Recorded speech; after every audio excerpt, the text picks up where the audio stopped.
الحمد للہ رب العالمین والصلاة والسلام علی سید الانبیاء والمرسلین وعلی آلہ الطیبین الطاہرین واصحابہ الہادین المہدیین.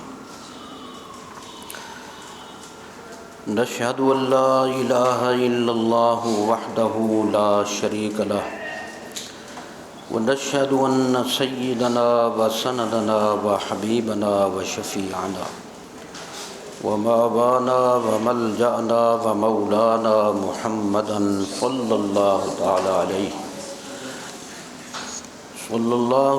عليه وعلى آله وصحبه وبارك وسلم عبده ورسوله.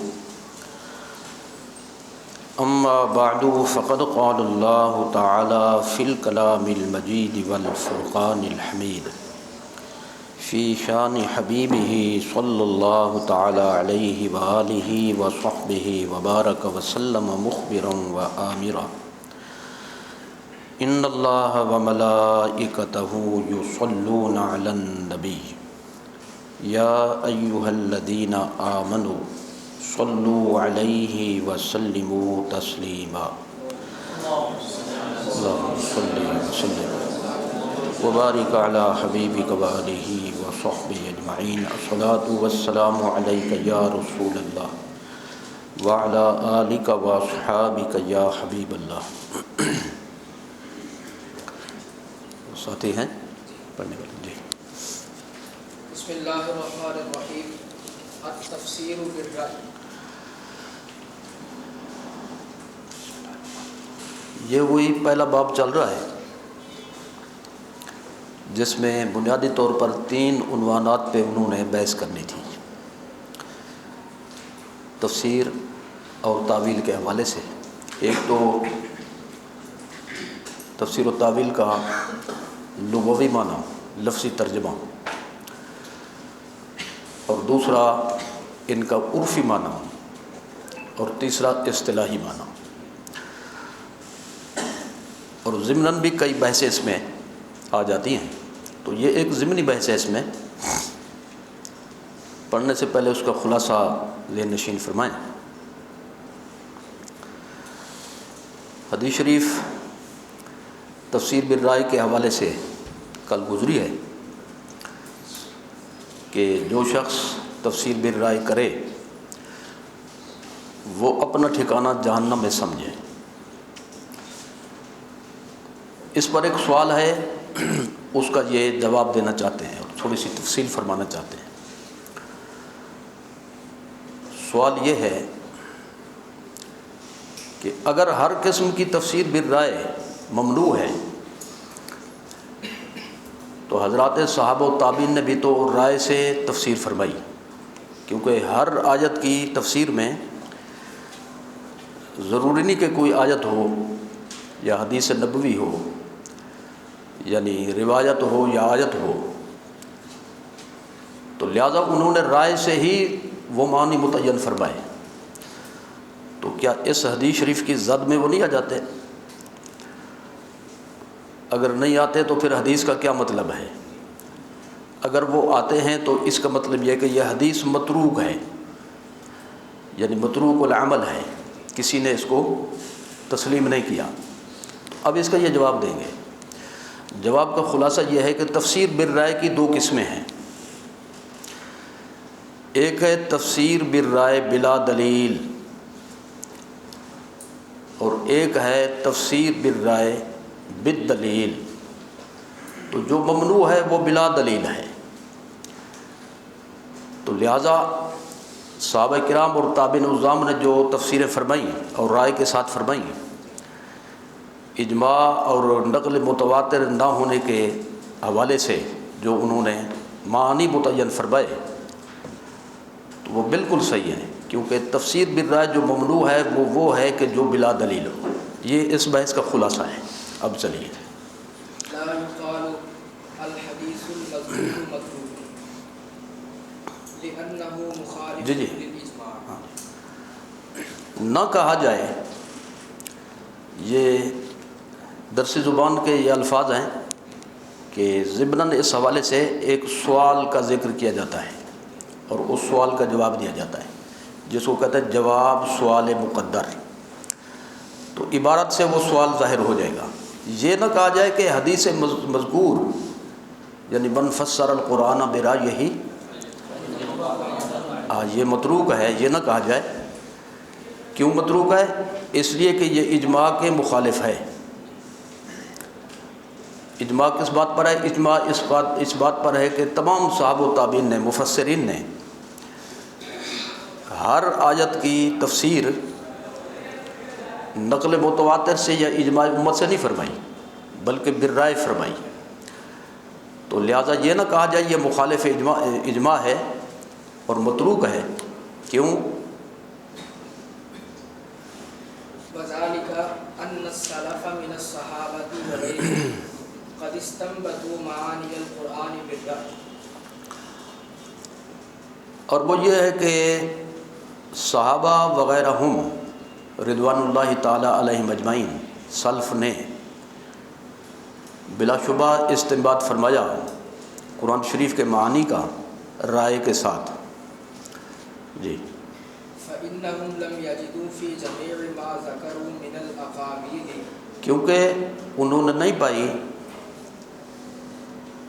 ان سب میں جو انہوں نے ذکر فرمایا مختلف اقوال سے، قول کی جمع۔ جی کیا نہیں پایا؟ لكل قول آية محكمة، ہر قول کے لیے کوئی آیت محکمہ ولا حديثا متواترا، اور نہ ہی حدیث متواتر ولا إجماع الأمة، اور نہ ہی اجماع امت۔ تو جب یہ ہر آیت کے لیے ثابت نہیں ہے تینوں میں سے کچھ بھی، تو انہوں نے تفسیر فرمائی تو بالرائے فرمائی۔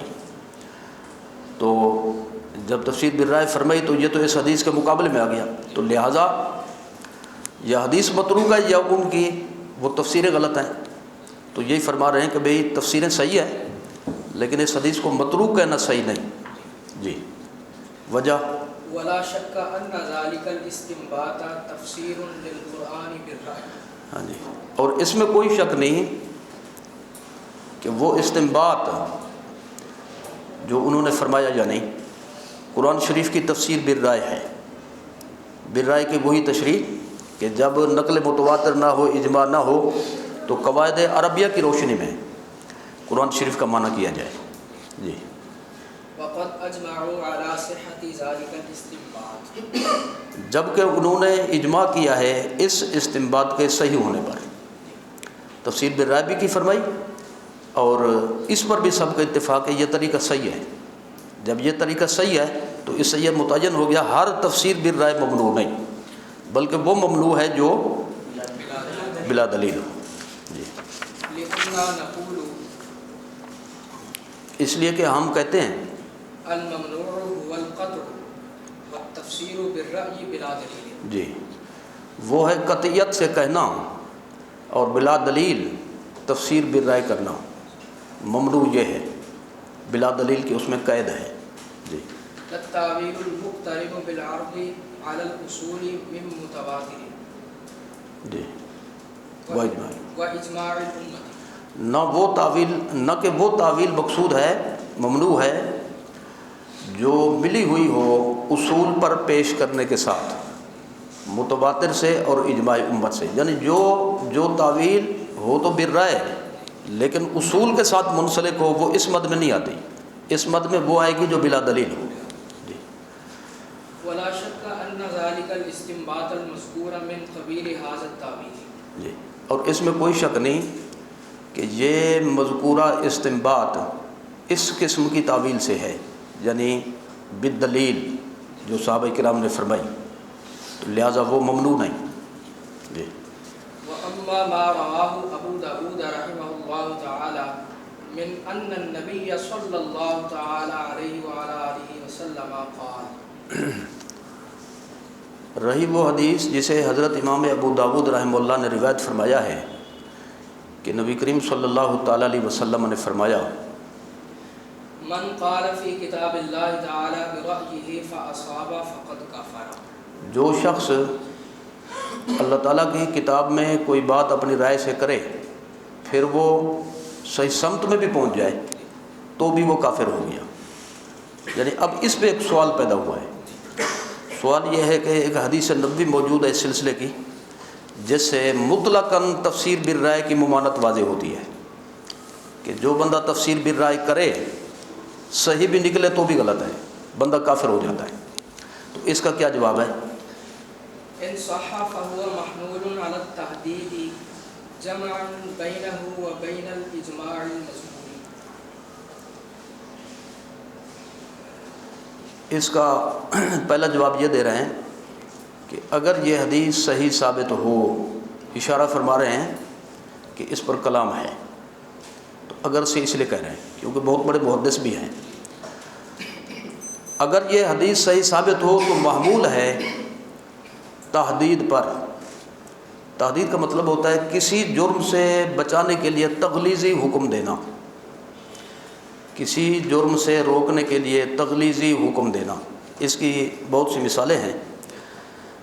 مثلا یہ کہ من ترک الصلاۃ متعمدا فقد کفر. تو اب کیا جو سستی سے نماز چھوڑ دے تو کیا کافر ہو جائے گا؟ تو اب یا تو اس کا معنی یہ ہے کہ اس نے کافروں والا کام کیا، بندے نے کافروں والا کام کیا، مسلمانوں والا کام نہیں کیا. تو اگر یہ معنی وہ کافر ہو گیا تو یہ تغلیظی حکم ہے.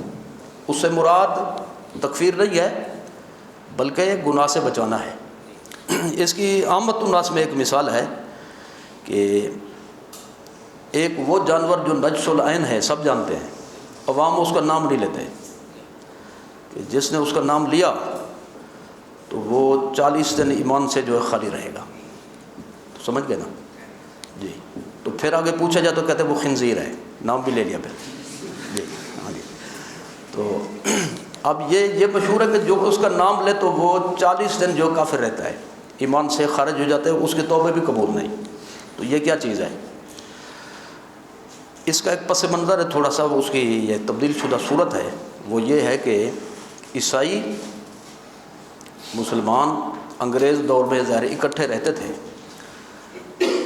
اور عیسائی جو ہیں یہ اس گندے جانور کو ایسے پالتے ہیں جیسے ہم بھیڑ بکریاں پالیں، اور پھر وہ شوق سے کھاتے ہیں، استعمال کرتے ہیں اس کو. دیکھا دیکھی مسلمان بھی کھا لیتے ہیں.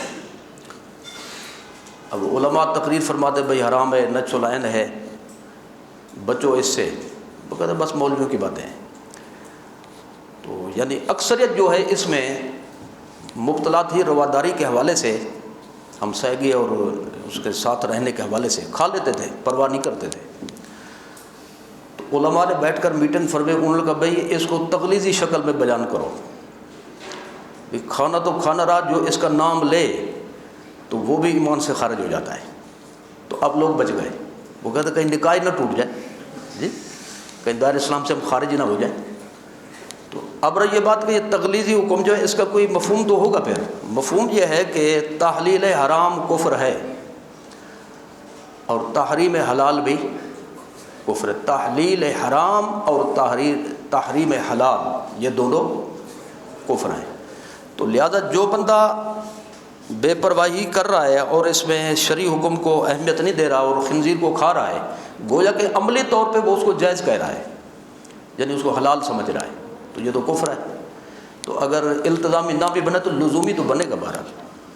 تو اس سوال ہے، یہ تغلیظی کی مثال ہے چھوٹی سی جی. تو رسول اللہ صلی اللہ علیہ وسلم نے تغلیظاً یہ بات فرمائی تاکہ ہر بندہ اس میں دخل نہ دے تفسیر القرآن میں. ایک جواب یہ دیا جی. جمع بینہ جمن کا یہاں پہ معنی ہے تطبیق دینا. مذکورہ اجماع اور اس حدیث کے درمیان تطبیق دیتے ہوئے جواب یہ بنے گا کہ یہ تغلیظی حکم پر محمول ہے. تطبیق یہ بنے گی دونوں میں، یعنی نہ صحابہ کرام کا وہ طریقہ تفسیر ممنوع ہے، نہ حدیث شریف کا مضمون جو ہے وہ اطلاق پر ہے، اس کا اپنا محمل ہے اور اس کا اپنا معمل ہے جی. وقد أجيب عنه أيضا بأن المراد من قال فيه برأيه. یہ دوسرا جواب دیا گیا اس کا، حدیث شریف سے دوسرا جواب یہ ہے، دوسرا جواب اس سے یہ بھی جواب دیا گیا ہے کہ اس سے مراد وہ شخص ہے جو اپنی رائے سے قرآن شریف میں کلام کرے، یعنی بغیر علم کے، وہی تفصیل آگئی، بغیر دلیل کے جی، من غیر علم، یعنی علم کے بغیر، دلیل کے بغیر، وقد یفتح اللہ تعالی، جبکہ اللہ تعالیٰ کھولتا ہے ما یشاء، جو چاہتا ہے، جس کے لیے چاہتا ہے، لمن یشاء من عبادہ، اپنے بندوں میں سے، من التعبیر للقرآن العظیم، قرآن عظیم کی تعویل سے، یعنی یہ اللہ کی نعمت ہے، جس کو عطا فرما دے وہ اس ممانعت کی مد میں نہیں آئے گا جی۔ التفسیر بالرأی المضمون، اچھا، اب یہ اس میں اگلے عنوان میں یہ فرما رہے ہیں کہ بھی اب خلاصہ یہ نکلا کہ تعویل دو قسم ہوئی، تعویل جو تفسیر بالرائے جو ہے وہ دو قسم ہوئی، ایک تفسیر بالرائے محمود اور دوسری تفسیر بالرائے مذموم، تو لہذا حدیث شریف میں وہ ممنوع ہے جو مذموم ہے، اس سے ممانعت ہے، محمود سے ممانعت نہیں۔ تو اب یہ بتا رہے ہیں کہ بھئی اس کی بنیاد کیا چیز ہے، کون سا مسئلہ اس کی بنیاد ہے، تو اس کو بڑی تفصیل سے وہ بیان فرمانا چاہتے ہیں جی۔ والتحقیق ان بین القوم مسئلتین متنازع فیہما یترتب علی، نہیں بس یہاں پر روک جائیں جی۔ تحقیق یہ ہے کہ قوم کے درمیان دو مسئلے متنازع فیہما ہیں، قوم سے مراد ہیں علماء، جس میں مختلف مذاہب کے علماء ہوں، یہاں مراد ہیں معتزلہ اور اہل سنت و جماعت۔ اہل سنت و جماعت میں دو مسائل ہیں جن میں ان کا اختلاف ہے، معتزلہ کا، اہل سنت کا معتزلہ سے اور معتزلہ کا اہل سنت سے جی۔ یترتب علی کل واحدۃ منہما رأی محمود و رأی مذموم، جن میں سے ہر ایک پر رائے محمود اور رائے مذموم مترتب ہوتی ہے، یعنی اس سے یہ عنوان ثابت ہوتا ہے، ان مسئلوں کی بنیاد پر رائے مذموم اور رائے محمود تفسیر بالرائے، اس کی وضاحت ہوتی ہے ان دو مسئلوں کے حوالے سے۔ احداہما مسئلۃ اصابۃ المجتہد، ان میں سے ایک ہے مجتہد کا صحیح سمت میں ہونے کا مسئلہ، دوسرا عنوان بھی دیکھ لیں۔ الثانیہ منہما مسئلۃ حکم العقل، اور ان میں سے دوسرا سب نے کھول لیا، 14 صفحے پہ ہے دوسری قسم۔ دوسرا مسئلہ ہے عقل کے حکم کا مسئلہ۔ اچھا، اب یہ ہے کہ بھئی اصابت المجتہد اور حکم العقل کا کیا مفہوم ہے، پہلے اس کو ذہن نشین فرما لیں۔ مجتہد جب کسی مسئلے میں اجتہاد کرے، اجتہاد ہوتا ہے غیر منصوص کے حکم میں، یا پھر ہوتا ہے کہ نصوص کے ظواہر آپس میں متعارض ہوں، تعارض پایا جائے نصوص میں تو بھی اجتہاد چلے گا، اور اگر کسی مسئلے میں نص ہی نہیں ہے، وہ غیر منصوص ہے، تو بھی اس میں اجتہاد چلے گا۔ اب یہ مسئلہ ہے کہ مجتہد جو اجتہاد کرے، کیا اس میں اس کو مخطئ کہہ سکتے ہیں یا نہیں، یعنی مجتہد اپنے اجتہاد میں غلط بھی ہوتا ہے کہ نہیں، خطا بھی اس سے ہوتی ہے کہ نہیں۔ معتزلہ کہتے ہیں کہ مجتہد کا ہر اجتہاد جو ہے وہ صحیح ہے، غلط نہیں کہہ سکتے، جس قسم کا بھی ہو۔ اہل سنت و جماعت کیا کہتے ہیں، قد یصیب و قد یخطئ، شرح قید میں موجود ہے یہ، قد یصیب و یخطئ سے مراد گناہ ثواب نہیں ہے یہاں پہ، بلکہ کبھی اس کا اجتہاد صحیح سمت میں پہنچ جاتا ہے اور کبھی اس کا اجتہاد صحیح سمت میں نہیں پہنچتا، تو صحیح سمت میں پہنچے تو اس کا ڈبل ثواب ہے، ایک اجتہاد کرنے کا ثواب، دوسرا صحیح سمت میں پہنچنے کا، اور اگر صحیح سمت میں نہ پہنچے تو اس کو ایک ثواب ہے کوشش کرنے کا، مسئلے کو حل کرنے کی۔ تو یہ اہل سنت و جماعت کا اس مسئلے میں یہ اختلاف ہے، اس کی یہ تفصیل ہے۔ معتزلہ کہتے ہیں کہ ہر اجتہاد صحیح ہے، اور اہل سنت و جماعت فرماتے ہیں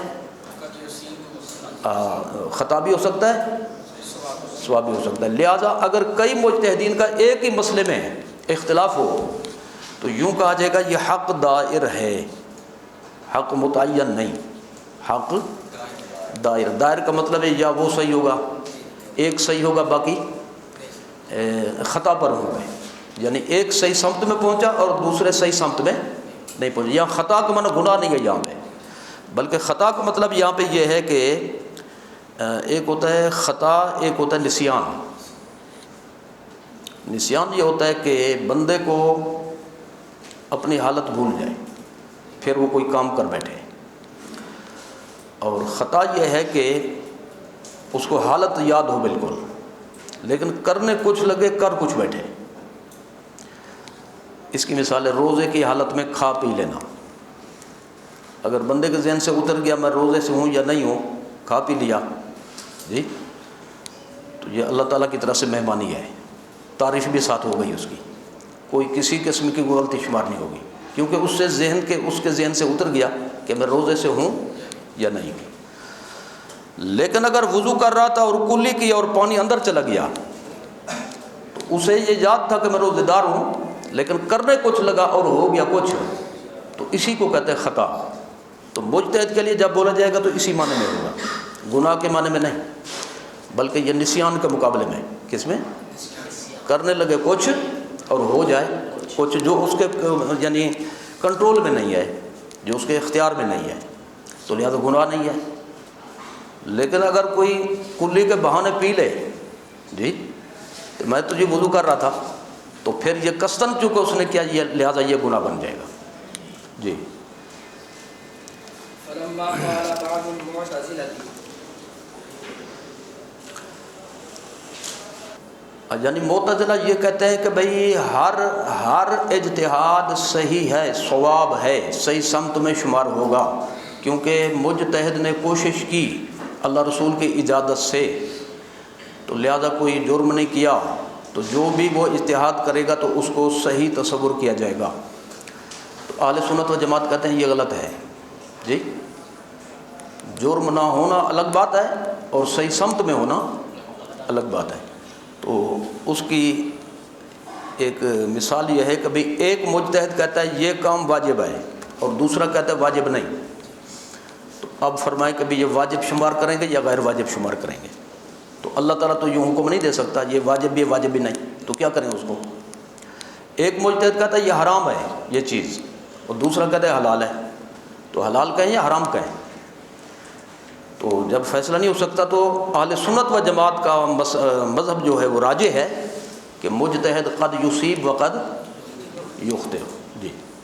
تو لہذا وہ یہ کہتے ہیں کہ بھئی چونکہ مجتہد کا ہر اجتہاد صحیح سمت میں شمار ہوگا تو اسی بنیاد پر وہ قرآن کی جو تفسیر بیان کرتے ہیں وہ لوگ ایک رائے قائم کر لیتے ہیں پہلے جی، اور وہ کہتے ہیں بس یہی ہے اور کچھ نہیں، تو وہ تفسیر بالرائے مذموم بن جائے گی، کیونکہ احتمال کی شکل میں ایک رائے کو ہی قرار نہیں دیا جاتا، صحیح قرار نہیں دیا جاتا، بلکہ یوں کہا جاتا ہے کہ بھئی ظن غالب کے حوالے سے یہی ہمارے ذہن میں آ رہا ہے لیکن ہو سکتا ہے کہ اس کے برخلاف ہو، تو لہٰذا یہ رائے معتزلہ کی یہ ہوئی رائے مذموم، اور اہل سنت و جماعت یہ کہتے ہیں احتمال یہ بھی ہے لیکن دلیل اس پر قائم ہے لہٰذا ہم اس کو لیں گے، اور ہو سکتا ہے کہ دوسری صحیح ہو۔ اہل سنت و جماعت کی جو تفسیر ہے وہ تفسیر مذموم نہیں، محمود ہے، یہ اس کی یہ مثال ایک پیش کی انہوں نے جی۔ یہ پوری تقریر کا یہ خلاصہ ہے۔ اب ترجمہ، كل مجتهد مصيب جب بعض معتزلہ نے یہ کہا کہ ہر مجتہد مصیب ہے، قالوا ان مصیب ایک تو ہوتا ہے نا مصیبت میں، ایک ہے اصابتن سے یعنی درستگی میں جی۔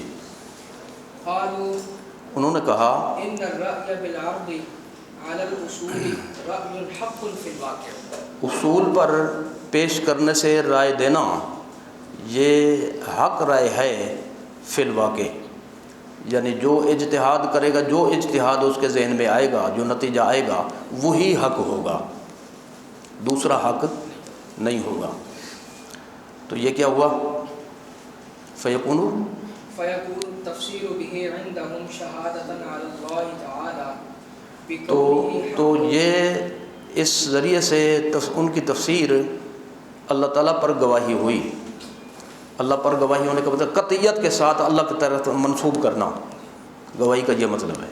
جی بكونه حقا وصوابا عنده تعالى. جی اس کے نزدیک اس کے حق اور درست ہونے کے حوالے سے، یعنی بندہ یہ کہنا یہی حق ہے، یہی سچ ہے اور یہی اللہ کی مراد ہے، تو یہ بن گئی تفسیر بالرائے. کون سی مضمون؟ وهذا رأي مذموم جبکہ یہ مذموم رائے ہے لكونه رجما بالغيب. اس کے رجم بالغیب ہونے کی وجہ سے. رجم بالغیب کا مطلب یہ ہوتا ہے کہ ایک چیز حواس خمسہ سے بھی غائب ہے، عقل سے بھی غائب ہے، لیکن پھر بھی بندہ رائے قائم کر لے. جی دھکا جس کو کہتے ہیں، دھکے مارنا، تک کے مارنا، ڈھگوسلے پیش کرنا. کوئی سرکی بولتا ہے؟ سرکی والے ہیں یہاں پہ؟ کو دے ڈانگا مارنا، ٹھیک ہے، اس کو کہتے ہیں رجم بالغیب. ہاں جی. اور رجم بالغیب کا بیان جو ہے قرآن شریف میں ہے. سیقولون ثلاثۃ رابعہم کلبہم، آگے رجم بالغیب. یعنی اصحاب کہف کتنے تھے؟ لوگ تبصرے کرتے، کوئی کہتا ہے 3 ہے اور چوتھا ان کا جو ہے کتا ہے، کوئی کہتا نہیں 5 ہے اور چھٹا ان کا کتا ہے. اللہ فرماتا ہے علم کسی کو بھی نہیں، بس ایسے جو ہے نا رائے دے رہے ہیں. تو یہ رجم بالغیب ہے. تو معتزلہ کا جو ہے یہ اس طرح یہ کہنا یہ رجم بالغیب ہے، اور رجم بالغیب کی کوئی حیثیت نہیں ہے، وہ مردود ہوتا ہے وہ قول. جی ولما قال غيرها، اور جب ان کے غیر نے کہا، غیر سے مراد ہے اہل سنت و جماعت، ان المجتہد یخطئ ویصیب، کہ مجتہد مخطئ بھی ہوتا ہے، مصیب بھی ہوتا ہے، خاطئ نہیں ہوتا. جی خاطئ اور مخطئ ان میں فرق ہے. خاطئ کہتے ہیں گناہ گار کو، مخطئ کہتے ہیں تحقیق میں خطا کرنے والے کو. جی تو مجتہد خاطئ نہیں بلکہ کیا ہے؟ مخطئ. جی قالوا انہوں نے فرمایا ان الرأي بالعقل على الاصول تفسير بغالب الرأي مع احتمال الخطأ، کہ اصول پر پیش کرنے کے ساتھ رائے دینا یہ ایسی تفسیر ہے جو غالب ظن کے حوالے سے ہے، ظن غالب کے حوالے سے ہے، خطا کے احتمال کے ساتھ. ظن غالب کا یہی مطلب ہے کہ تقریباً یا غالباً، جب غالباً ہے تو تھوڑا سا اس میں نکل گیا نا، اور وہ ہے احتمال خطا. جی على ما جاء القول فيه من بعد الصحابة رضوان الله تعالى عليهم اجمعين. اچھا اب یہ سوال تھا کہ بھئی آپ بھی تو کوئی اپنی کوئی بنیاد پیش کریں نا. بھی آپ جو کہتے ہیں کہ بھئی ظن غالب سے جو معنی کیا، رائے دی یہ صحیح ہے اور خطا کا احتمال ہے، تو آپ کی بنیاد کون سی چیز ہے؟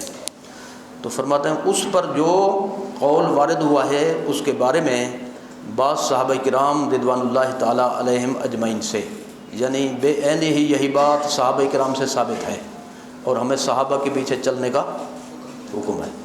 جی ان كان خطأ فمني، اگر یہ خطا ہے تو میری طرف سے ہے، وان كان صوابا فمن الله تعالى، اور اگر یہ ٹھیک ہے تو اللہ تعالیٰ کی طرف سے ہے. فلا يكون عندهم شهادة على الله تعالى. اچھا پہلے یہ دیکھا نا بھی قول کس کا ہے، صحابی کون سے ہیں؟ یہ ہیں حضرت عبداللہ بن مسعود. جی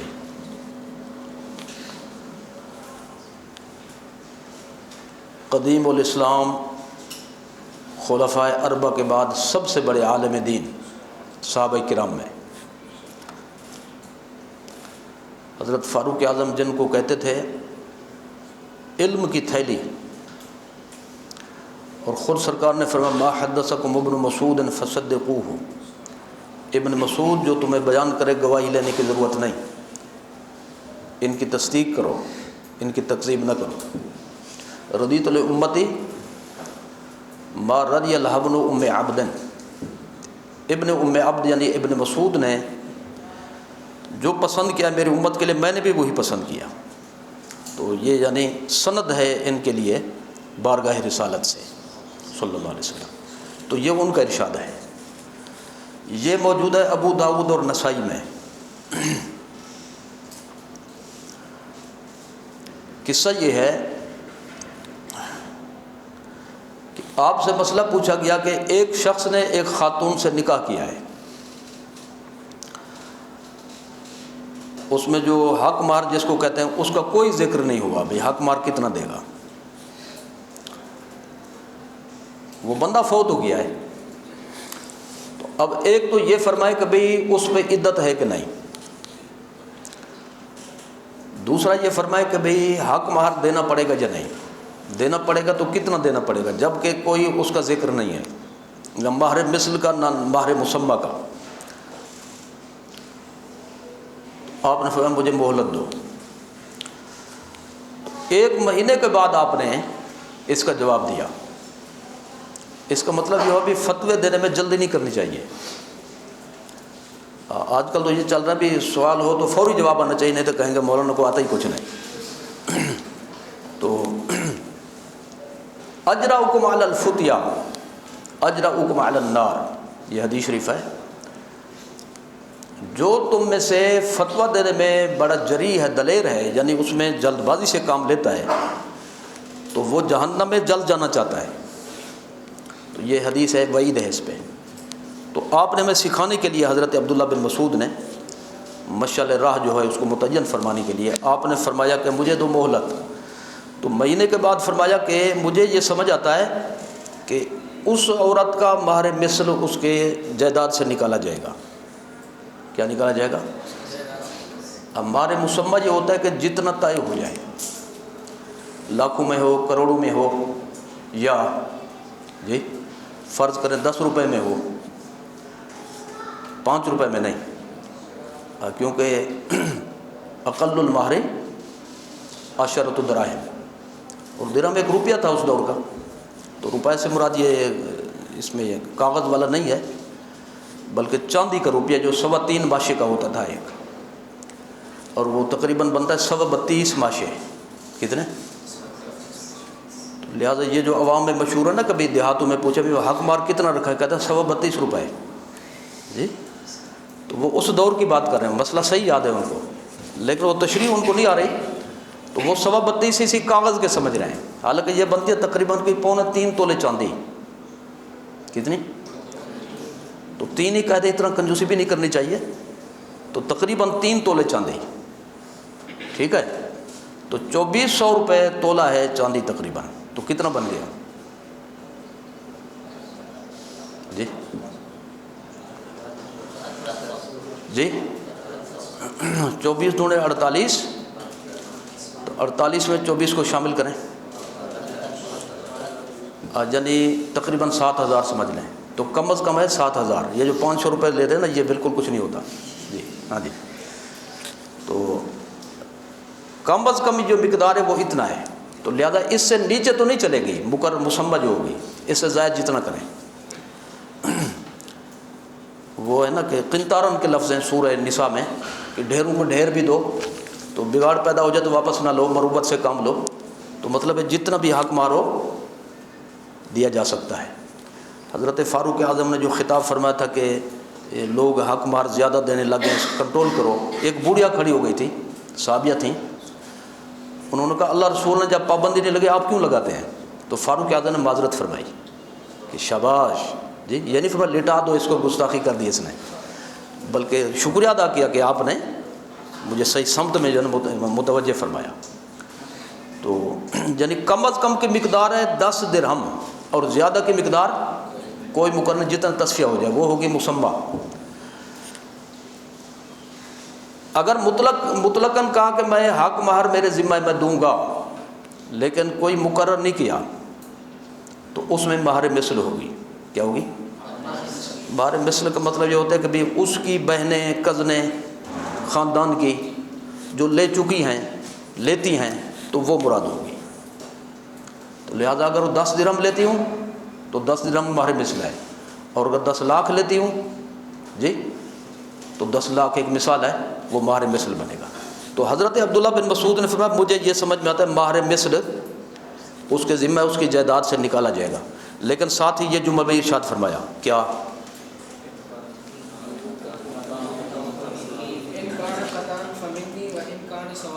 یعنی اس میں دونوں طرفیں تھی نا، ہو سکتا ہے یہ ہو سکتا ہے یوں نہ ہو، تو فرمایا ظن غالب میرا یہ ہے، یہ حکم بنتا ہے، لیکن اس میں خطا کا بھی احتمال ہے، اور یہ حنفی اصول بھی یہی ہوا۔ اور اس کی ایک وجہ یہ ہے کہ حنفی فقہ جو ہے وہ حضرت عبداللہ بن مسعود اور مولا علی کی فقہ ہے، کن کی؟ کیونکہ حضور امام اعظم کے جو جد امجد تھے وہ حضرت مولا علی کے شاگرد، مرید، جماعتی، مقتدی، کوفہ میں جامع مسجد میں، تو مولا علی نے وہاں پہ پڑھایا، تو اسی یعنی سلسلہ عالیہ سے وہ علم پہنچا حضرت امام اعظم کے پاس، تو مولا علی والی فقہ کہاں ہے؟ امام اعظم کے پاس۔ اور حضرت عبداللہ بن مسعود بھی جو ہیں اسی سلسلے کی بنیاد ہے، امام اعظم شاگرد ہیں حضرت حماد بن آگے ابی سلیمان، امام حماد بن ابی سلیمان، وہ شاگرد ہیں حضرت امام ابراہیم نخعی کے، اور ابراہیم نخعی شاگرد ہیں حضرت علقمہ کے، اور حضرت علقمہ شاگرد ہیں حضرت عبداللہ بن مسعود کے۔ تو یہ لڑی اس طرح سے بھی مل رہی ہے اس میں جی۔ فلا يكون عندهم شهادة على الله تعالى، تو یہ ان کے نزدیک اللہ تعالیٰ پر شہادت نہیں ہے، یعنی قطعیت کے ساتھ یہ نہیں ہے کہ بھئی وہ اپنے اجتہاد کے بارے میں کہیں کہ یہی معنی ہے صرف، اور اللہ کی مراد بھی یہی ہے جی۔ بقوله حقا عنده، اب بہی طور کہ وہ ان کے نزدیک حق ہو، یعنی صرف یہی مراد ہو، صرف یہی مراد جی۔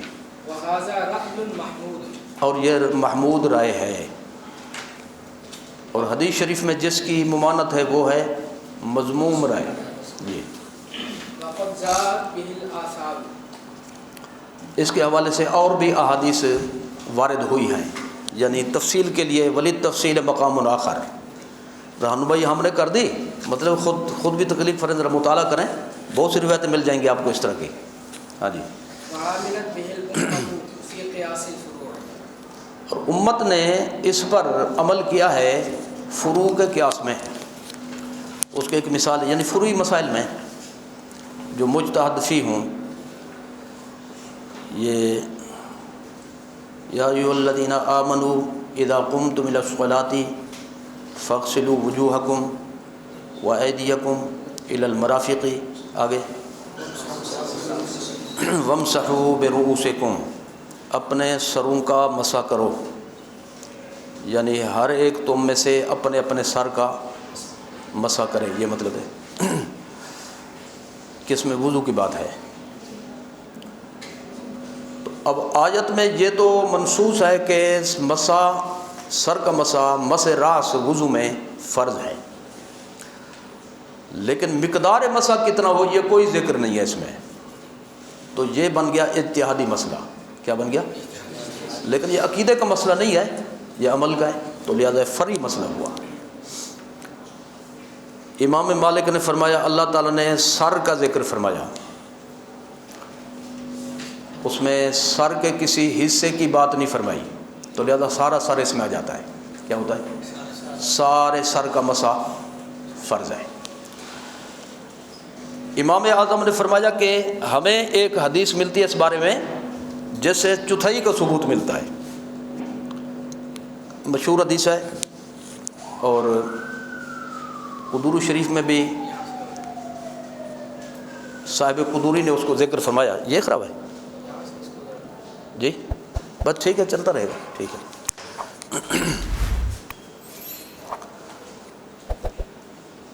رسول اللہ صلی اللہ علیہ وسلم نے وضو فرمایا، اور وضو میں آپ نے مسح علی ناصیتہ، کیا لفظ ہے؟ آپ نے اپنی پیشانی مبارک پر مسح فرمایا، لفظی ترجمہ۔ اب ظاہر ہے کہ پیشانی جو ہے یہ چہرے کا حصہ ہے، وضو کے مسئلے میں چہرے کا حصہ ہے، سر کا نہیں۔ اسی لیے جب حدود اربع اس کے متعین کیے جائیں گے چہرے کے، تو کیا کہا جائے گا؟ پیشانی کے بالوں سے لے کر تھوڑی تک لمبائی میں۔ تو پیشانی چہرے کا حصہ ہے وضو کے مسئلے میں، سر کا حصہ نہیں۔ تو رسول اللہ صلی اللہ علیہ وسلم نے پیشانی پر مسح فرمایا، اپنی پیشانی مبارک پر وضو میں مسح فرمایا۔ تو ظاہر پیشانی تو محل مسح ہی نہیں، تو اس کا معنی ہوگا مقدار پیشانی۔ کیا؟ مقدار پیشانی، اور وہ بنتی ہے چوتھائی۔ کتنی؟ چوتھائی بنتی ہے۔ لہذا امام اعظم نے فرمایا کہ اس حدیث کی روشنی میں اس کی مقدار ثابت ہوتے ہے چوتھائی۔ امام اعظم نے یہ رائے پیش فرمائی۔ امام شافعی نے فرمایا کہ جس کو سر کہہ سکیں تھوڑے سے تھوڑا حصہ وہ بھی اس میں آ جاتا ہے۔ ایک آدمی کھجا رہا ہے، حالانکہ ایک انگلی سے کھجا رہا ہے اور ایک دو بال نیچے آ رہے ہیں، تو کہتے ہیں سر کھجا رہا ہے۔ کس کو؟ تو لہذا فرمایا 2-3 بال بھی آ جائیں تو مسح ہو گیا۔ تو آپ بتائیں مسئلہ ایک ہے، اقوال کئی بن گئے۔ تو اس پر امت کا عمل ہے، فروعی مسائل میں اجتہاد کے حوالے یہ مطلب ہے اس کا۔ جی۔ والسلف لم يقولوا، سلف صالحین نے یہ نہیں فرمایا ان التفسیر بالرأی شہادۃ علی حقیقت المراد عند اللہ تعالی، کہ تفسیر بالرائے جو ہے یہ حقیقت میں اللہ تعالیٰ پر گواہی ہے، اللہ تعالیٰ کی مراد کی حقیقت پر گواہی ہے، جو اللہ تعالیٰ کی مراد ہے عند اللہ تعالیٰ، جو اللہ کے نزدیک ہے۔ یعنی یہ تو کہا کہ بھئی ظن غالب سے ہم نے اس کو متعین کیا، لیکن آگے وہ یہ نہیں کہتے قطعی طور پر یہ اللہ کی مراد ہے، یوں نہیں کہتے، وہ کہتے ہو سکتا ہے۔ کیا کہتے ہیں؟ ہو سکتا ہے۔ جی۔ فلم يكن هذا النوع مرادا بالحدیث، لہٰذا یہ نوع حدیث کی مراد نہیں ہو سکتی، یعنی رائے محمود حدیث میں جس کی ممانت ہے اس ممانت میں نہیں آ سکتی۔ جی، یہ ہو گیا ایک مسئلہ۔ دوسرا کرنا ہے؟ جی نہیں، مجھے نہیں اعتراض، ٹائم ہے۔ ہاں جی چلیں۔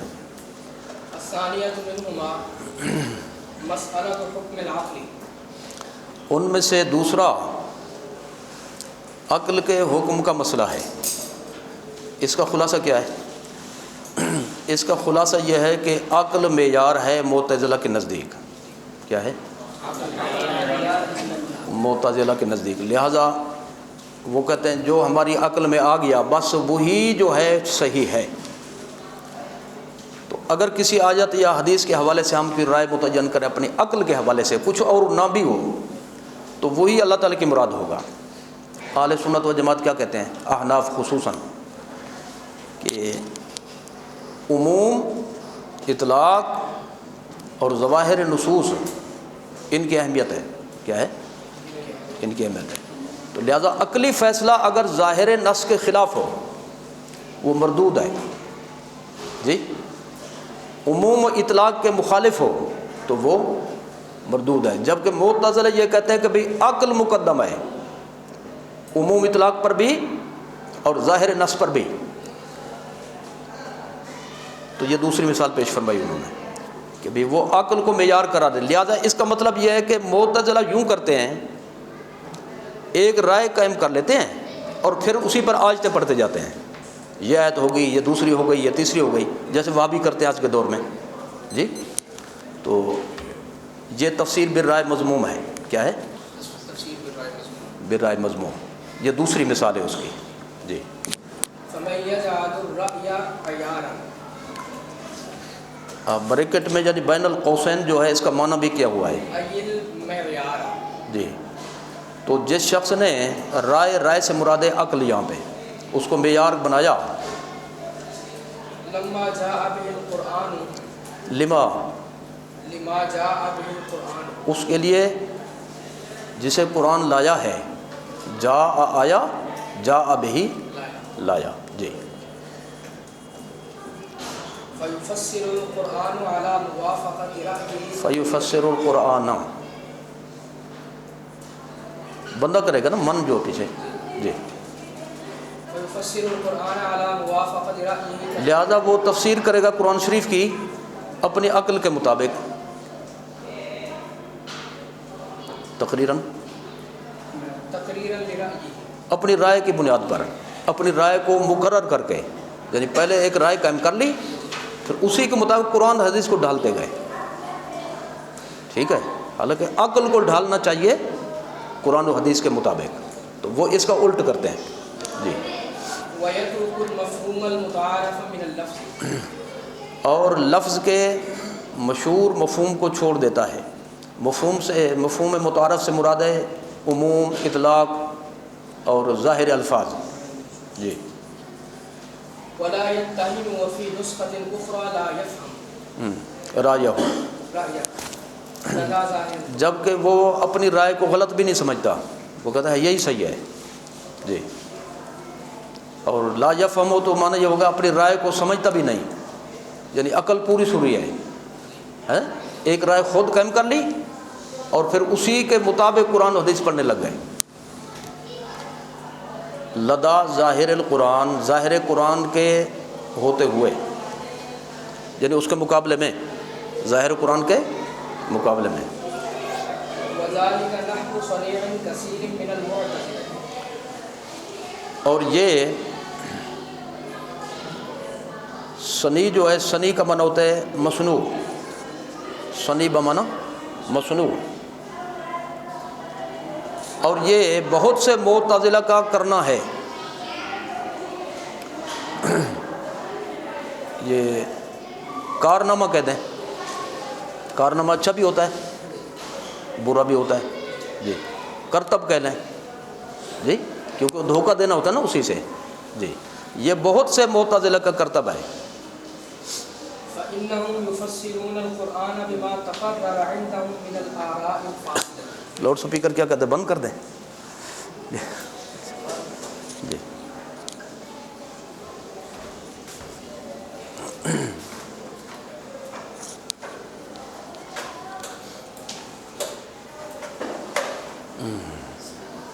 کیونکہ وہ قرآن کی تفسیر کرتے ہیں اس کے ذریعے جو مقرر ہے ان کے نزدیک ان کے غلط خیالات سے جی۔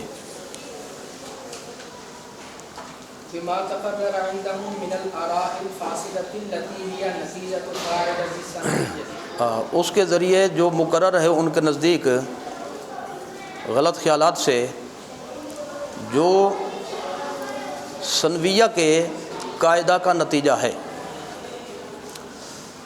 ثنویہ سے کیا مراد ہے؟ ثنویہ معتزلہ کا دوسرا نام ہے، کیا جی؟ یعنی ایک تو ان کے فرقہ کا نام ہے معتزلہ اور دوسرا نام ہے ثنویہ، ایک اور نام بھی ہے واردیہ، کیا ہے؟ ایک اور بھی حرقیہ، یعنی مختلف نام ہیں ان کے۔ معتزلہ مشہور ہے، نام دوسرے بھی ہیں ان کے۔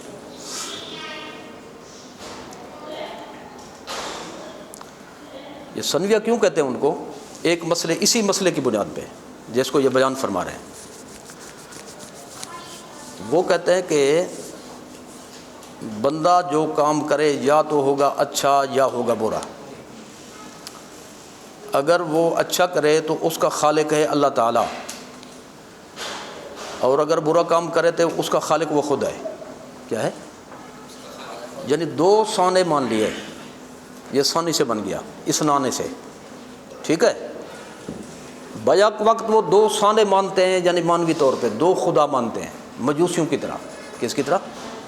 جی، مجوسی کہتے ہیں کہ ایک خالق شر ہے، ایک خالق خیر ہے۔ خالق خیر کا نام ہے یزدان اور خالق شر کا نام ہے آرمن۔ تو یہ بھی مشرک، وہ کھلے مشرک، یہ چھپے مشرک جی۔ تو اس مسئلے کی بنیاد پر دو سانے مانے، دو خالق ماننے کے حوالے سے ان کو کہا جاتا ہے ثنویہ جی۔ اچھا، ان کا قاعدہ کیا ہے وہ آگے یہ بیان کر رہے ہیں۔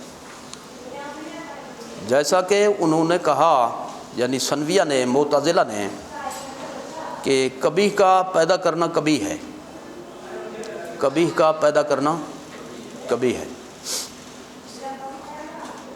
اس کا کیا مطلب ہے؟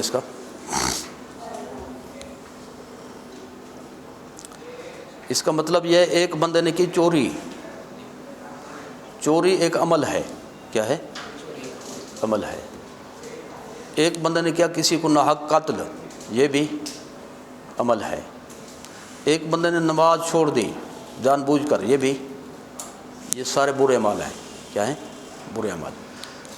تو اب اگر یہ کہا جائے بھی اس عمل کو اللہ نے پیدا فرمایا، چوری کے عمل کو اللہ نے پیدا فرمایا، اور نماز چھوڑنے کے عمل کو اللہ نے پیدا فرمایا، اور قتل ناحق کے عمل کو بھی اللہ نے پیدا فرمایا، تو اس کا مطلب یہ ہوا کہ بھئی اس نے کبھی کام کیا اور اللہ کبھی کام کرنے سے پاک ہے. یعنی یہ قاعدہ ہے ان کا.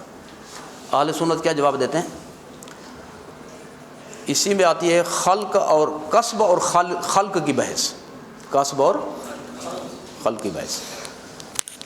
یعنی اس میں تفصیل یہ بنے گی کہ بھئی اس میں مذاہب ہیں 3، جبریہ کا، قدریہ کا اور اہل سنت و جماعت کا. اہل سنت و جماعت معتدل، راہ اعتدال، افراد تفرید سے پاک. کذالک جعلناکم امۃ وسطا اور خیر الامور اوسطها. تو ایک طرف ہے جبری اور ایک طرف ہے قدری. جبری یہ کہتے ہیں کہ بندہ بالکل مجبور ہے، کسی قسم کا کوئی ان کو اختیار نہیں، تو لہذا نیکی کر رہا ہے تو اللہ کروا رہا ہے، اگر کوئی برائی کر رہا ہے تو یہ بھی اللہ کروا رہا ہے. یعنی اللہ تعالیٰ اس سے یہ کہہ رہا ہے کہ بھی کر کا مطلب ہے اس کو اعلیٰ بنا کر، اس کو اعلیٰ کار بنا کر اس سے وہ کام لے رہا ہے. جس طرح قلم سے آپ لکھیں جی، تو قلم کو یہ پتہ نہیں میں کیا لکھ رہا ہوں، تو بندہ چلا رہا ہے. کیا ہے؟ تو قلم مجبور ہے. کیا ہے؟ اسے اچھا لکھیں برا لکھیں، کسی کو نوکری دلا دیں، کسی کو قتل کرا دیں، قلم کو پتہ ہی نہیں. تو لہذا وہ کہتے ہیں کل قلم بید القاتل. بندہ ایسے مجبور ہے جیسے قلم جو ہے بندے کے ہاتھ میں مجبور. یہ ہو گئے جبری. اور قدری یہ کہتے ہیں کہ نیکی کرے تو اس کا خالق ہے اللہ، اور برائی کرے تو اس کا خالق ہے نہیں، بلکہ مطلقاً وہ ان کا جو ہے نا وہ کیا کہتے ہیں، مطلقاً وہ کہتے ہیں بھی اپنے اعمال کا خالق بندہ خود ہے، اچھے ہوں یا برے ہوں. اور یہ جو سنوی فرقہ ہے، سنوی فرقہ، وہ یہ کہتا ہے کہ نیکی کا خالق اللہ ہے اور بدی کا خالق وہی بندہ ہے. تقسیم ہوگی نہیں ہو گئی. قدریہ یہ کہتے ہیں بھی نیکی بدی ہر قسم کے عمل کا خالق بندہ خود ہے. جبری کہتے ہیں مجبور ہے دونوں حوالوں سے. اور سنویہ کہتے ہیں کہ برائی کا خالق خود ہے اور اچھائی کا خالق اللہ تعالیٰ ہے. اہل سنت و جماعت کیا کہتے ہیں؟ بندہ کسی بھی عمل کا خالق نہیں، بندہ کسی بھی عمل کا خالق نہیں. تو اس میں قرآن شریف میں یہ مسئلہ موجود ہے، اللہ خالق کل شیء. تو کل شے میں یہ چیزیں آتی کہ نہیں آتی؟ برے اعمال. واللہ خلقکم وما تعملون، یہ آیت بھی موجود ہے. واللہ خلقکم وما تعملون، اللہ نے تمہیں پیدا کیا اور تمہارے عملوں کا خالق وہی ہے. تو ظاہر آیت یہ کہہ رہی ہے اللہ خالق ہے. انہوں نے رائے قائم کر لی کہ عقل یہ کہتی ہے کہ بھئی کبھی کا خلق جو ہے کبھی ہوتا ہے، کبھی کا پیدا کرنا خود کبھی ہوتا ہے. تو لہٰذا ہم نہیں مانتے کہ اللہ خالق کو ہر قسم کی چیز کا. تو لہٰذا انہیں رائے کی بنیاد پر یہ فیصلہ کیا، اور رائے جا رہی ہے عموم آیت کے خلاف اور ظاہر نصوص کے خلاف، اس لیے یہ تفسیر بالرائے مذموم ہے. ٹھیک ہے. اچھا، اب اہل سنت و جماعت کی طرف سے کیا جواب ہے اس کا؟ وہ جو انہوں نے خالق کہہ دیا ان کو، بندوں کو. اہل سنت و جماعت کہتے ہیں ایک ہے کسب، ایک ہے خلق. کسب کا مطلب ہوتا ہے کوشش کرنا کہ یہ کام ہو جائے، کوشش کرنا کہ یہ کام ہو جائے. خلق کا مطلب ہوتا ہے پیدا کرنا کہ ہو گیا، پیدا کرنا کہ ہو گیا. تو اہل سنت و جماعت کہتے ہیں بندے کو کوشش کا اختیار ہے، تخلیق کا اختیار نہیں. کیا؟ لہٰذا جزا سزا کا تصور بھی آ گیا۔ اللہ نے جو فرمایا ادھر چلے گا تو تیرے لیے بہتری ہے، ادھر چلے گا تو تیرے لیے بہتری نہیں ہے، ادھر جنت ہے ادھر جہنم ہے، تو میں تجھ میں اختیار دے رہا ہوں، تمہیں عقل دے رہا ہوں، قوت فکریہ دے رہا ہوں، نفع نقصان کی سمجھنے کی صلاحیت دے رہا ہوں۔ تو اب بندہ جب کوشش کرے گا وہ اپنے اختیار سے کرے گا، کیا کرے گا؟ لیکن پیدا نہیں کر سکتا، اس کو پیدا ہوگا اس کی کوشش کے بعد۔ لہذا اللہ پر بھی الزام نہیں آتا کہ اس نے اس کے کہنے پہ پیدا کیا، کیا کیا؟ کہنے پہ پیدا کیا۔ تو خلق، کسب اور خلق کے فلسفے کے حوالے سے اہل سنت و جماعت اس کا جواب دیتے ہیں۔ اور حضرت مولا علی نے اس مسئلے کو بڑے یعنی اچھوتے انداز میں سمجھایا تھا۔ ایک جبری آ گیا کہ حضرت آپ کہتے ہیں کہ بندے کو اختیار ہے، تو کیسے اختیار ہے؟ تو فرمایا میں یہ نہیں کہتا کہ مطلقاً اختیار ہے، بلکہ ایک قسم کا اختیار ہے اور ایک قسم کا اختیار نہیں ہے اس کو۔ اس نے کہا سمجھائے مجھے۔ آپ نے فرمایا سامنے کھڑے ہو جاؤ، کھڑا ہو گیا، فرمایا ایک ٹانگ اوپر کرو۔ اس نے جی ٹانگ اوپر کی، فرمایا دوسری اوپر کرو۔ کہتا دوسری کروں تو میرے دان ٹوٹ جائیں گے، میں تو گر جاؤں گا۔ تو آپ نے فرمایا تیری دو ٹانگوں کے حوالے سے یہ مسئلہ حل ہے جی۔ تو ایک ٹانگ ہے کوشش والی اور دوسری ہے پیدا کرنے والی، تو اب یہ کرے کہ بھی ٹانگ بھی اٹھا لوں اور گروں بھی نہیں، تو یہ تیرے اختیار میں نہیں۔ تو کسب کا اختیار ہے بندے کو، لیکن خلق کا اختیار بندے کو نہیں ہے۔ ایک معتزلی آ گیا حضرت امام اعظم کے پاس، جو کہتے ہیں نا بھی بندہ جو ہے اپنے افعال کا خود خالق ہے۔ تو امام اعظم نے فرمایا کہ آپ کو حروف تہجی آتے ہیں؟ کہتے یہ تو بچے بھی پڑھ سکتے ہیں، تو میں تو بڑا ہوں۔ تو پھر میں سناؤ، تو کہتے الف با تا سا۔ تو آپ نے فرمایا بس رک جاؤ، جہاں سے سا پڑھیے یہاں سے با پڑھو جی، اور جہاں سے تا پڑھیے وہاں پہ سا پڑھو وہاں سے۔ کہتے یہ تو نہیں ہو سکتا، تو اس میں خالق کیسے پہ؟ ٹھیک ہے، تو یہ ہے اس کا فلسفہ۔ تخلیق اللہ کے ہاتھ میں ہے، کس کے؟ اللہ کے ہاتھ میں۔ ایک بندہ شیشے کو پتھر مار دے، مار سکتا ہے، لیکن اگر توڑنا نہ توڑنا یہ اللہ کا کام ہے۔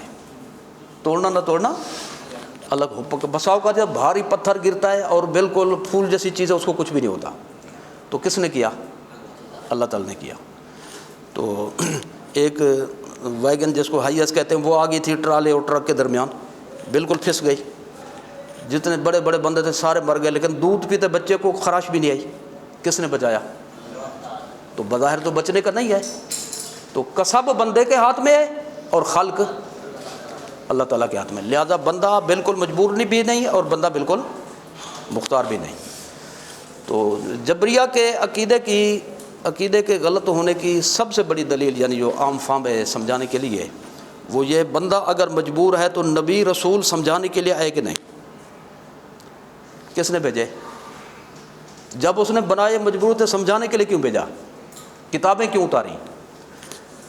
تو المختصر سنوی یہ کہتے ہیں کہ بھی نیک اعمال کا خالق اللہ ہے اور برے اعمال کا خالق بندہ ہے۔ بنیاد کیا ہے ان کی؟ عقل نارسا، ان کی عقل نارسا یعنی ناقص۔ تو اور وہ ظواہر نصوص کے بھی خلاف ہے، تو اس لیے ان کی یہ رائے جو ہے تفسیر بالرائے مذموم ہے۔ کیا ہے؟ تو یہ حکم عقل کے حوالے سے مثال جو پیش فرمائی تھی اس کی یہ تفصیل ہو گئی۔ ہاں جی۔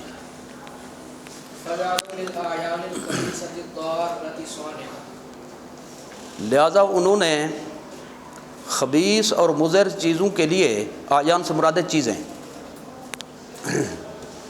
ایک سانے بنا دیا، سانے قرار دے دیا، یعنی خالق قرار دے دیا۔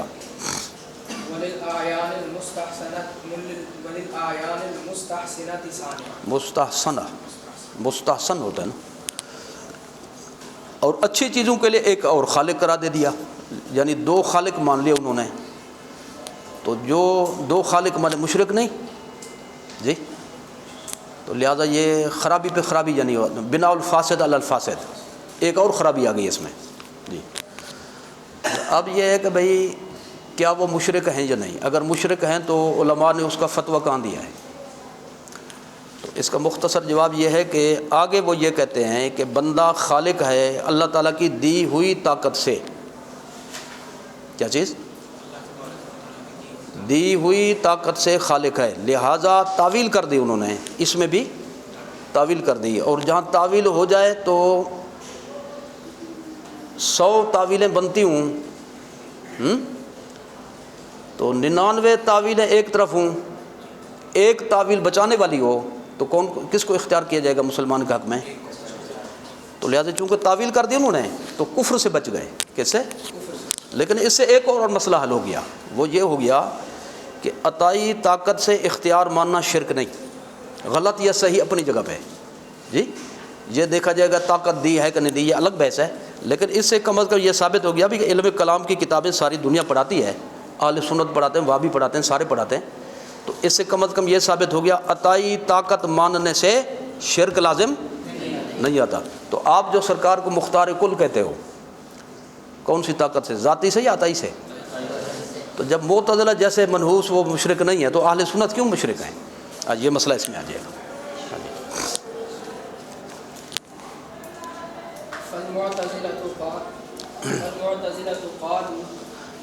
معتزلہ نے کہا کہ کبھی کا پیدا کرنا کبھی ہے اور کبھی کا ارادہ بھی کبھی ہے. تو انہوں نے اللہ تعالیٰ کے ارشاد اللہ خالق کل شیء کے عموم کو چھوڑ دیا.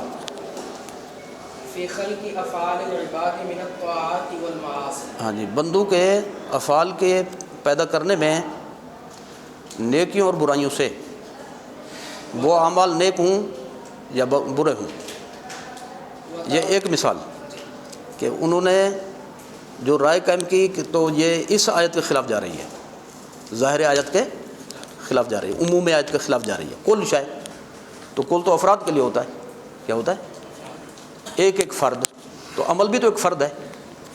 لیکن انہوں نے رائے قائم کر لی اور اس آیت کے خلاف چلے گئے، کوئی پرواہ نہیں ان کو. ہاں جی، وَتَرَكُوا أَيْضًا ظَاهِرَ قَوْلِهِ تَعَالَى وَمَنْ يُرِدْ أَنْ يُضِلَّهُ يَجْعَلْ صَدْرَهُ ضَيِّقًا حَرَجًا.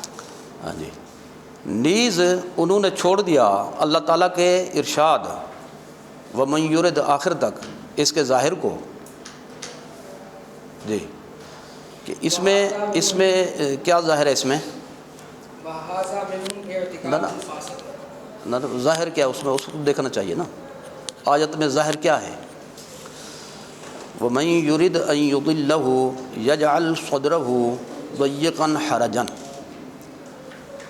اللہ جس کا اضلال، جس کی تضلیل چاہے، جس کی تضلیل کا ارادہ فرمائے، جس کے گمراہ ہونے کا ارادہ فرمائے تو اس کے سینے کو تنگ فرما دیتا ہے. یعنی ہدایت نہیں جاتی اس میں. تنگ کرنے کا مقصد ہے اس کا سینہ بند ہو جاتا ہے. شرح صدر کا مطلب ہے کھل گیا جی، اور ضیق صدر کا مطلب ہے سینہ بند ہو گیا. ختم اللہ علی قلوبہم، اندر کچھ جاتا نہیں کیونکہ مہر لگی ہوئی ہے. تو اللہ جسے گمراہ کرنا چاہے تو اس کے سینے کو تنگ کر دیتا ہے. اس کا مطلب یہ ہوا بھی ہدایت بھی اللہ کے ہاتھ میں ہے اور گمراہی بھی، گمراہ کرنا بھی اللہ کے ہاتھ میں ہے. انہوں نے کہا نہیں، گمراہی بری چیز ہے، اس کو پیدا کرنا بھی گمراہی، اس کا ارادہ کرنا بھی گمراہی. تو لہذا آیت کے ظاہر کو چھوڑ دیا انہوں نے. اہل سنت و جماعت کے نزدیک وہی تفصیل ہے. بندے کا جو گمراہ ہونا ہے اس کی تخلیق اللہ نے فرمائی. بولو، تخلیق فرمائی اس کے چاہنے پہ، اس کی کوشش پر. تو لہذا وہ اس کا ذمہ دار ہے، بندہ اس کا ذمہ دار ہے. تخلیق بری نہیں، کیا؟ نہ ارادہ تخلیق برا ہے بلکہ اچھا ہے. کیا ہے؟ اچھا ہے. اگر برائی کو پیدا نہ کیا جائے تو نیکی کی قدر کیسے پتہ چلے گا اس کا؟ جی، تعرف الاشیاء بازدادہا. جو دو چیزیں آپس میں ضد ہوں تو ایک کو دیکھ کر دوسری کی جو پہچان ہوتی ہے. حضرت شیخ سعدی نے جو قصہ لکھا ہے گلستہ میں، ایک بادشاہ اپنے غلام کو لے گیا کشتی میں، اس نے جاتی رونا شروع کر دیا، ہائے وہ دھاڑ فریاد، بڑی منت کرے چپ کرو، اگر میں گر جاؤں گا مر جاؤں گا. تو تھپڑ مارے پھر بھی نہیں سمجھا. لالچ دیا پھر بھی نہیں سمجھا، یعنی ہر قسم کے انہوں نے طریقے اپنائے۔ ایک بوڑھا بیٹھا تھا، اس نے مجھے اجازت، میں اس کو چپ کراتا ہوں۔ ان کو بھائی اس تماشا دیکھ رہو یار، ہمارا سر کھا گیا، چپ کرا سکتے ہو تو کراؤ۔ اس نے یوں کیا، اٹھا کر اس کو دریا میں پھینک دیا۔ اب وہ ایسے تیرتا، جس طرح آتا نہ آتا تیرنا، تو کشتی کو چمٹا، وہ پیچھے پکڑا انہوں نے، کونے میں بٹھایا، اب چپ کر کے بیٹھا ہو۔ بھی عجیب بندہ، تمہیں یہ نسخہ کہاں سے آیا؟ اس نے کہا اس کو کشتی کی قدر معلوم نہیں تھی، دریا میں گیا ہے تو قدر معلوم ہوئی ہے۔ تو قدر ایسے پتہ چلتا ہے، تو تخلیق بری نہیں۔ ہاں جی۔ وَهَذَا مِنْهُمْ اعْتِقَادٌ فَاسِدٌ، اور یہ ان کا غلط عقیدہ ہے، فَإِنَّ تَرْكَ ظَاهِرِ الْقُرْآنِ، کیونکہ قرآن مجید کے ظاہر کو چھوڑ دینا وَعُمُومَهُ، اور اس کے عموم کو یعنی چھوڑ دینا، وَتَصْوِيبَ رَأْيِ نَفْسِهِ، اور اپنی رائے کو صحیح کرا دینا، ظاہر الفساد، ظاہر الفساد ہے، یعنی اس کا خراب ہونا بالکل ظاہر ہے، ومخالف للإجماع، اور اجماع کے مخالف ہے، اذ لا دلیل یقتضی ترک العمل بالظواہر، اس لیے کہ کوئی دلیل نہیں ہے جو تقاضا کرتی ہو ظواہر نصوص پر عمل کے ترک کا، یعنی نصوص کے ظاہر پر ہم عمل کرنے کے پابند ہیں، جب پابند ہیں اس کے خلاف کوئی دلیل قائم نہیں، لہذا اسی کے پابند ہیں۔ ہاں جی۔ وَأَمَّا مَنْ يَجْعَلُ رَأْيَهُ تَابِعًا لِلدَّلَالَاتِ الْقُرْآنِ، رہا وہ جس نے اپنی رائے کو تابع کیا قرآن شریف کی دلالات کے، لِيَبْنِيَ عَلَى ذَلِكَ تاکہ وہ بنا کرے اس پر مَا لَمْ يَجِدْ فِيهِ ظَاهِرُ الْبَيَانِ، جس کے بارے میں واضح بیان نہیں آیا، فَهُوَ الَّذِي دَخَلَ تَحْتَ قَوْلِهِ تَعَالَى، تو وہ ہے جو داخل ہے اللہ تعالیٰ کے اس فرمان کے تحت۔ لَعَلِمَهُ الَّذِينَ يَسْتَنبِطُونَهُ مِنْهُ، تو اس میں اللہ تعالیٰ نے ان کی تعریف فرمائی جو استنباط کرتے ہیں، جو مسلمان یعنی اہل اجتہاد جو اجتہاد کرتے ہیں، آیت کے ان الفاظ میں ان کی تعریف ہے۔ جی۔ فَيُرْجَى أَلَّا يَكُونَ تَحْتَ الْحَدِيثِ، بس امید ہے کہ ایسا شخص اس حدیث کی وعید کے تحت نہیں آئے گا، من فسر القرآن برائیہ، کیونکہ یہ عقل کو بنیاد نہیں کر رہا، نہیں بنا رہا۔ معتزلہ نے اس کے برخلاف کیا، لہذا وہ مجرم ہیں، جی وہ چور ہیں، اہل سنت و جماعت سعد ہیں۔ تھوڑا سا رہ گیا، ایک دو جملے۔ جی۔ وقال بعضهم، اور ان میں سے بعض نے کہا، المراد من الحدیث، اچھا یہ ایک اور جواب دے رہے ہیں کہ بھئی حدیث میں جو فرمایا گیا بھئی جو اپنی رائے پر چلے قرآن شریف کے حوالے سے اپنا ٹھکانہ جہنم میں بنا، یہ دوسرا جواب دے رہے ہیں۔ یہ بعض نے یوں جواب دیا، بعض نے کہا یعنی اس کا جواب یہ دیا کہ حدیث سے مراد هو تفسیر متشابہ، الذی لا حاجت بالناس الى معرفت ما، ہاں جی، حدیث سے مراد اس متشابہ کی تفسیر ہے جس کی کوئی ضرورت نہ ہو لوگوں کو اس کے پہچاننے کی جو اس میں ہے، یعنی جو اس کا مضمون ہے، لما لا يرجع الى العمل، اس کے لیے جو عمل کی طرف راجع نہیں، او كان لا يجب العمل به، یا اس پر عمل ہی واجب نہیں، والاعتقاد بما فيه ممکن على الاجمال، جبکہ اس کے مضمون پر عمل، اس کے مضمون پر اعتقاد ممکن ہے اجمالی طور پہ، فكان تفسيره خارجا مخرج الغلو فيه، تو یہ خارجاً مخرج، یہ ہو گیا قائم مقام، کیا ہو گیا قائم مقام، تو اس کی تفسیر قائم مقام ہے اس میں غلو کے،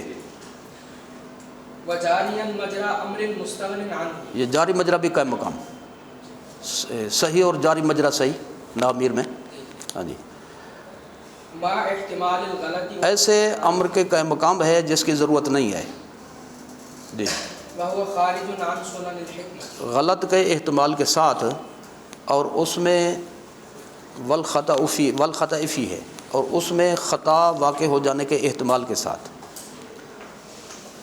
جبکہ وہ خارج ہے حکمت کی راہ سے، سنن نہیں بلکہ سنن مانے راستہ، جی۔ اچھا اس جواب کا خلاصہ یہ ہے کہ حدیث کا ایک معنی اور بھی ہو سکتا ہے کہ اس حدیث کا تعلق ہے متشابہات کا معنی کرنے سے، اس کا تعلق ہے والذی انزل علیک الکتاب منہ آیات محکمات ہن ام الکتاب واخر متشابہات، آیت مشہور ہے۔ تو اب آیت متشابہات کی بحث اس میں بھی آئے گی اور تفسیروں میں بھی موجود ہے اور اصول فقہ میں بھی آتی ہے مزید کہ متشابہ آیت کا معنی کرنا جائز ہے کہ نہیں۔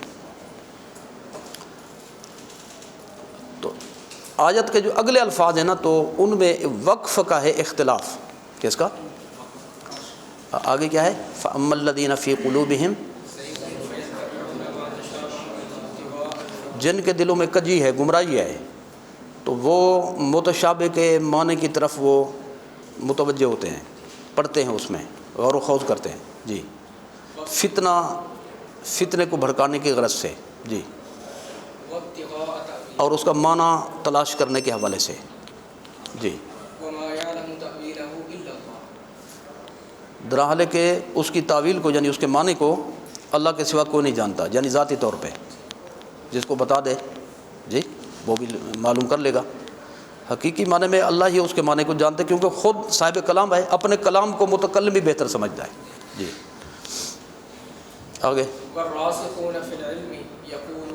یہ جو الفاظ ہیں نا اس میں قرات کے حوالے سے اختلاف ہے۔ وما یعلم تاویلہ الا اللہ،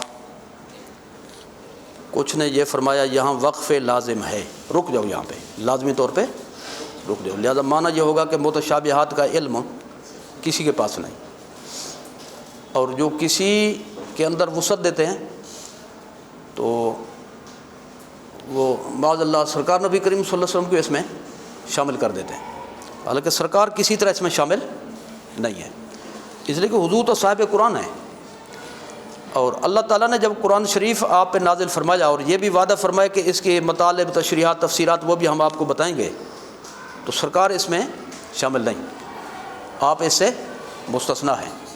یہ ہے نا آیت کریمہ سورہ قیامہ میں، فَإِذَا قَرَأْنَاهُ فَاتَّبِعْ قُرْآنَهُ ثُمَّ إِنَّ عَلَيْنَا بَيَانَهُ، یہ آخر میں یہ فرمایا کہ آپ اس فکر کے لیے کہ آپ جلدی جلدی پڑھنا شروع کر دیتے ہیں، جلدی جلدی نہ پڑھیں، پہلے سن لیں تسلی سے، اس کے بعد اس کی دہرائی کریں۔ اگر آپ کو یہ خطرہ ہو کہ قرآن شریف آپ کے دل سے نکل جائے گا، بھول جائیں گے، معاذ اللہ بھولنا جس کو کہتے ہیں، تو یہ فکر نہ کریں۔ اِنَّ عَلَيْنَا جَمْعَهُ وَقُرْآنَهُ، آپ کے سینے میں اس کو محفوظ کرنا ہمارے ذمہ ہے، یہ ہو گئے الفاظ۔ اس کے بعد کیا فرمایا؟ ثُمَّ إِنَّ عَلَيْنَا بَيَانَهُ، اس کے معنی کا بیان بھی ہمارے ذمہ ہے، کس کا؟ قرآن کا۔ تو متشابہات آیات بھی قرآن ہے کہ نہیں؟ جب قرآن ہے تو ثم ان علینا بیانہ میں وہ آ جائیں گے، تو حضور اس میں شامل نہیں ہیں، لا یعلم میں قطعی طور پہ اس آیت کی روشنی میں۔ الرحمن علم القرآن، آگے صدق اللہ العظیم تو نہیں ہے، آگے پڑھیں، ہاں جی، ہاں جی، جی۔ خلق الانسان، انسان مراد انسان کامل سرکار، آگے کیا ہے؟ علمہ البیان، کس کا بیان؟ القرآن، جی۔ الف لام میم قرآن ہے کہ نہیں؟ قرآن ہے۔ ید اللہ، یہ بھی قرآن ہے کہ نہیں؟ اگرچہ متشابہات ہیں لیکن قرآن تو ہے نا، لیکن اللہ نے فرمایا کہ میں نے آپ کو ایک ایک لفظ کا مطلب سمجھایا، تو لہذا سرکار لا یعلم میں شامل نہیں ہے۔ تو اب کچھ علماء نے فرمایا کہ وما یعلم تاویلہ الا اللہ، کہ وقف ہوگا اس پہ الا اللہ پہ، اور کچھ نے فرمایا نہیں، یہاں پہ وقف نہیں ہے۔ والراسخون فی العلم، کیا؟ تو عبارت بنے گی وما یعلم تاویلہ الا اللہ والراسخون فی العلم، یہ معطوف بن جائے گا لفظ اللہ اسم جلالت کا، اس کے معنی کو نہیں جانتا مگر اللہ اور وہ لوگ جو راسخ فی العلم ہیں، تو جاننے کا ذکر ہے کہ نہیں؟ تو اس میں اختلاف بھی بتاتا ہے کہ یہ کوئی ایسا مسئلہ نہیں ہے کہ جس پہ کوئی لڑائی شڑائی کی جائے۔ تو آیات متشابہات کا مفہوم بیان کرنا جائز ہے کہ نہیں، یہ بحث ہے۔ تو عامت الناس کو اس میں پڑھنے کی اجازت نہیں، عامت الناس کو، جو اہل علم ہوں، جو اس میں یعنی اب اس میں تعویل کی جائے نہ کی جائے یہ پوری بحث ہے، تو کچھ علماء کہتے ہیں کہ بھی اللہ کو سپرد کر دو، بس یہ ہماری ذمہ داری ہے، اور کچھ یہ کہتے ہیں کہ بھی اگر ایسی تعویل کر دو کہ جو ایمان کی حفاظت کرتی ہو، جی ایک کسی ایسے مسئلے کی جو ہمارے ذمہ ہے اس کی وضاحت اس سے ہو جائے، تعویل اس کی جائز ہے۔ تو یہی فرما رہے ہیں کہ بھئی اس سے مراد ہے آیات متشابہات کا معنی کرنا۔ تو اس میں وہی پہلو آ گئے کہ اگر اس کی تعویل میں کسی مسئلے کی وضاحت ہوتی ہے جو ہمارے ذمہ ہے جس کا ماننا، پھر وہ تعویل جائز بن جائے گی، لیکن اگر ایسا مسئلہ ہو تو وہ تعویل ناجائز بن جائے گی۔ تو اس میں وہی دو پہلو آ جائیں گے کہ جب بندہ تعویل کرے گا تو اس میں یہی عقیدہ رکھے گا، اگر کبھی یہی اس کا معنی ہے تو وہ ہوگی قطعیت کے ساتھ اللہ تعالیٰ کی طرف سے اس بات کو منسوب کرنا، تو وہ غلط ہے۔ لیکن اگر ایک تعویل لے اور بندہ کہے کہ میرے ذہن میں تو یہی آتا ہے تحقیق کے حوالے سے، لیکن ہو سکتا ہے اس میں خطا ہو، تو ایک جواب یہ دیا گیا ہے۔ اچھا، تفسیر مضموم جو ہے نا بیان تفصیل سے ہو گیا، تو اب ہے محمود، وہ ایک جملے میں نمٹا دیا جو گویا کہ انہوں نے۔ اکیلا بندہ نہ ہنستا اچھا نہ روتا، اکیلا نہ چھوڑیں اس کو ساتھ ملا دیں۔ تفسیر بالرأی، یہ دوسرا عنوان ہے رائے محمود سے تفسیر۔ وَأَمَّا التَّفْسِيرُ بِالرَّأْيِ، رہی وہ تفسیر جو بالرائے ہو، فِيمَا يَحْتَاجُ النَّاسُ إِلَى مَعْرِفَةِ مَا يَتَضَمَّنُهُ اللَّفْظُ، اس کے بارے میں کہ جس کی طرف لوگوں کو، جس کی معرفت کی طرف، پہچان کی طرف لوگوں کو ضرورت پڑے، ایسی چیز کی کہ الفاظ بھی اس پر متضمن ہوں۔ من وجوب الاعتقاد والعمل، ہاں جی، اعتقاد اور عمل کے واجب ہونے کے حوالے سے۔ فَأُمِرَ،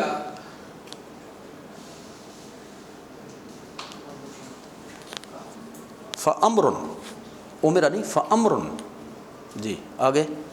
وَرَدَ الشَّرْعُ بِهِ، ایسا امر ہے کہ شریعت مطہرہ وارد ہوئی ہے جس کے واجب ہونے پر، یعنی عقیدہ بھی واجب اور جو ضروری عمل ہے ان پہ چلنا بھی واجب۔ تو جو تعویل کر رہے اس حوالے سے بھی اس عقیدے کو اپنائے یا اس عمل کی حفاظت کرے، یہ تو واجب ہے، کیا ہے؟ اور چے جائے کہ فضلاً عن الجواز، یہ تو واجب ہے، چے جائے کہ اس کے جواز کا انکار کیا جائے، یعنی جواز کا انکار نہیں کیا جا سکتا، کیونکہ یہ تو اس سے بھی بڑھ کر ہے، کیا یعنی واجب ہے۔ تو جب واجب ہے تو جواز تو اس سے نیچے ہے اس سے، جی فضلاً عن الجواز، ہاں جی۔ فلا يجوز ان يرد النهي عنه، تو جائز نہیں ہے کہ نہیں اس کے متعلق وارد ہوئی ہو۔ جواز بمانا یہاں پہ ممکن ہے، امکان، جی جواز بمانا امکان، ممکن نہیں کہ نہیں اس کے متعلق وارد ہوئی ہو۔ تو لہذا یہ جو نہیں ہے من فسر القرآن برائیہ کے ضمن میں، یہ ہر تعویل کے بارے میں نہیں، اس تفسیر کے بارے میں جو تفسیر بالرائے ہو اور مضموم ہو۔ کون سی؟ مضموم ہو۔ واللہ اعلم، باقی اللہ بہتر جانتا ہے۔ تقریر ہماری تھی، جو ہم نے سمجھا ہم نے بیان کر دیا، باقی اللہ بہتر جانتا ہے۔ وہی حنفی طریقہ جو پہلے کہا انہوں نے۔ صلی اللہ علیہ وسلم، اللہم صلی علی حبیبک وسلم، اللہم صلی علی حبیبک وسلم، اللہم احسن عاقبتنا فی الامور کلها واجرنا من خزي الدنيا وعذاب الآخرة، اللهم إنا نسألك العفو والعافية، اللهم إنا نسألك نفسا مطمئنة تؤمن بلقائك وترضى بقضائك وتقنع بعطائك، صلى الله على حبيبه۔